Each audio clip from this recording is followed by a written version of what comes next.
아이의 수준을 좀 무시한 경우라고 보시면 되고요. 어머님의 눈높이에 맞춰져 있다라고 저는 냉정하게 말씀드릴 수 있는 부분이고요.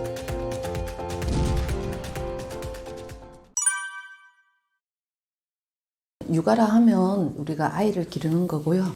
좁게는 초등학교부터 어린아이를 기르는 거라고 생각을 하시지만 넓게 보면은 이제 성인이 됐을 때 방향을 제시해 주시고 우리 아이의 어떤 멘토가 되어 주시는 것까지도 저는 육아라고 생각을 하거든요. 더불어서 아이의 어떤 정신적인 거 그리고 육체적인 건강까지도 다 챙겨 주셔야 되고 그리고 올바른 사람이 될 수 있도록 교육해 주시고 옳은 신념을 가르쳐 주시는 것까지도 육아라고 저는 생각을 합니다. 그런데 거기에서 이제 부모가 수행을 하실 때 가장 우선시 돼야 되는 게 너무 아이한테만 집중되지 마시고요. 부모 마음부터 좀 챙기셨으면 좋겠거든요. 행복한 부모가 분명히 아이도 행복한 아이로 길러낼 수 있다고 생각하거든요. 그런 측면에서 말씀드리면 제가 한 3가지 정도 나눠서 말씀드릴게요.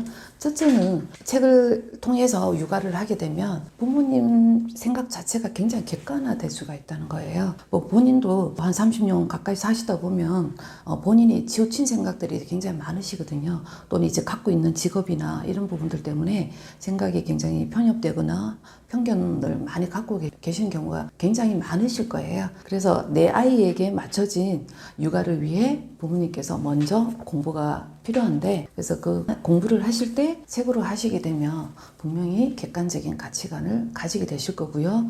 그리고 그 가치관을 바탕으로 해서 아이들을 교육을 하시면 아이들도 좀 올바른 가치관을 가질 수 있게 된다는 것입니다.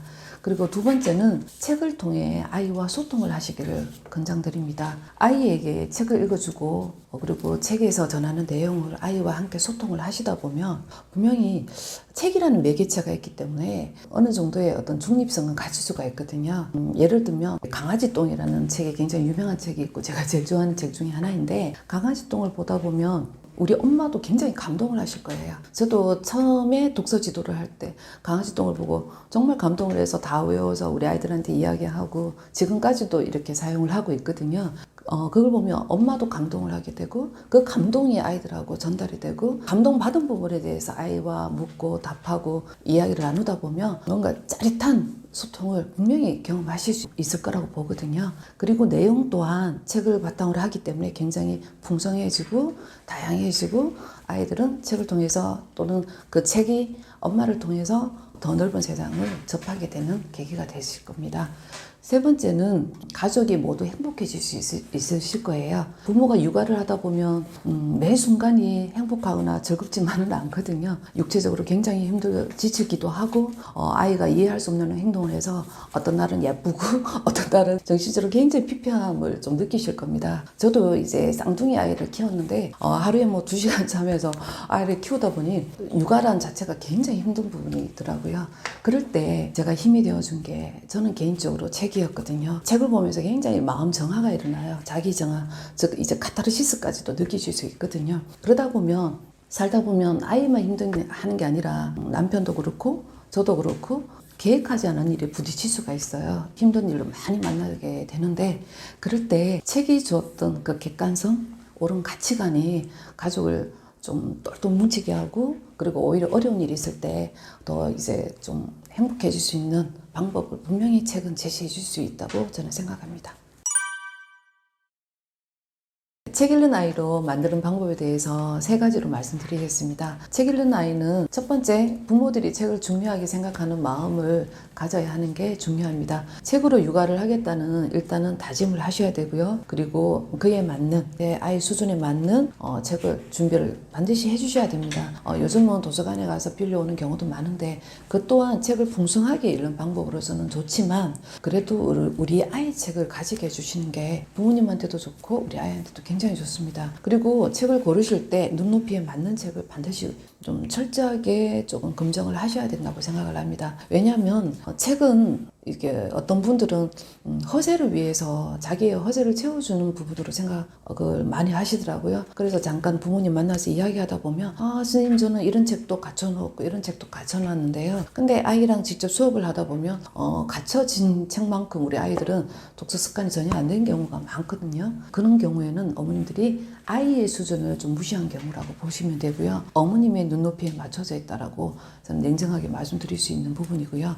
그를 위해서는 부모님들이 반드시 정보를 조금 수집하는 시간과 노력을 기울여 주시셨으면 좋겠고요. 꼭 함께 해주시는 게 더 중요하다고 봅니다. 그리고 두 번째는 책을 읽은 후에 학습적인 접근은 반드시 피하셔야 됩니다. 예를 들면 결과를 바라는 게 학습이거든요. 근데 독서는 과정 수업입니다. 우리 아이가 성장할 때 과정을 위해서 성장하는 과정에서 반드시 필요한 게 독서지 어떤 시험 문제를 풀었을 때 100점이 나와야 돼, 80점이 나와야 돼 이걸 위해서 독서를 하시는 게 아니거든요. 물론 독서를 하다 보면 당연히 학습은 잘할 수밖에 없는 아이가 됩니다. 근데 부모님들이 책을 읽고 나서 너무너무 좋은 책, 교훈이 담긴 책을 읽고 나서 그래서 주인공은 누구야?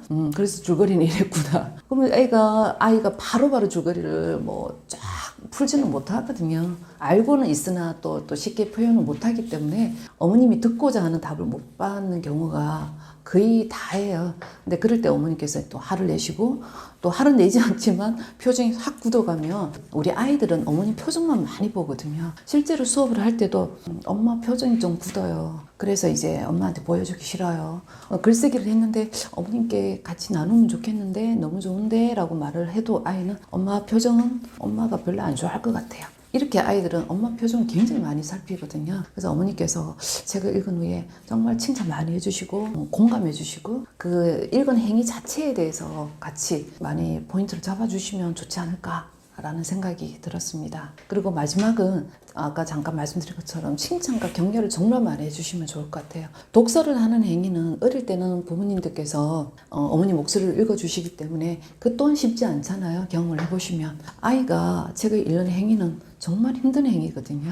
어머님 양에 차지 않는 답을 했다고 해서 좀 비난을 한다든지 그런 것보다는 그 행위 자체에 대해서 칭찬과 격려를 많이 해주시고 다 읽은 후에 욕심을 좀 내려놓으시고요. 감탄해 주시고 함께 공감해 주시면 우리 아이들은 반드시 책을 좋아하는 아이로 성장할 수 있다고 저는 자신 있게 말씀드릴 수 있습니다.